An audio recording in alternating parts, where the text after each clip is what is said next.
بیوی بار بار ماں پر الزام لگا رہی تھی اور شوہر اسے بار بار اپنی حد میں رہنے کو کہہ رہا تھا، لیکن بیوی خاموش ہونے کا نام ہی نہیں لے رہی تھی۔ وہ زور زور سے چلا چلا کر کہہ رہی تھی کہ اس نے میری انگوٹھی ابھی کچھ دیر پہلے میز پر ہی رکھی تھی اور تمہارے اور میرے علاوہ اس کمرے میں کوئی نہیں آیا۔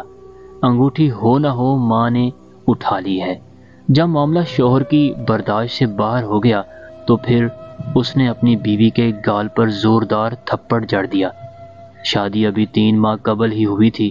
بیوی تھپڑ برداشت نہ کر سکی اور وہ گھر چھوڑ کر میکے جانے لگی، لیکن جانے سے پہلے اس نے اپنے شوہر سے پوچھا، آپ کو اپنی والدہ پر اتنا یقین اور بھروسہ کیوں ہے؟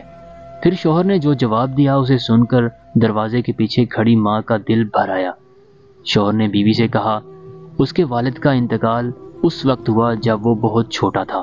ماں محلے کے گھروں میں جھاڑو پونچھا کرتی، جب ایک وقت کے کھانے کا انتظام ہو پاتا والدہ وہ بھی مجھے پلیٹ میں رکھ کر دے دیا کرتی تھی اور خود خالی ڈبے کو ڈھانپ کر کہتی کہ میری روٹیاں اس ڈبے میں ہیں، بیٹا تم کھا لو۔ میں بھی ہمیشہ آدھی روٹی کھانے کے بعد کہتا تھا، ماں میرا پیٹ بھر گیا ہے، مجھے اب نہیں کھانا۔ ماں نے میری آدھی جھوٹی روٹی کھا کر مجھے پالا پوسا اور بڑا کیا ہے۔ آج میں 2 روٹی کمانے کے قابل ہو گیا ہوں، لیکن میں اس ماں کو کیسے بھول سکتا ہوں جس ماں نے عمر کے اس مرحلے میں اپنی خواہشات کو مار ڈالا تھا۔ وہ ماں آج عمر کے اس مرحلے میں کسی انگوٹھی کی بھوکی ہوں گی؟ میں یہ سوچ بھی نہیں سکتا۔ تم تو ابھی 3 ماہ سے ہی میرے ساتھ ہو، لیکن میں نے پچھلے 25 سال سے اپنی ماں کی تپسیا دیکھی ہے، ان کی دیانتداری اور ایمانداری دیکھی ہے۔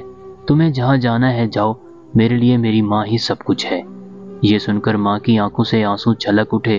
وہ سمجھ نہیں پا رہی تھی کہ بیٹا ان کی آدھی روٹی کا قرض چکا رہا ہے یا وہ بیٹے کی آدھی روٹی کا۔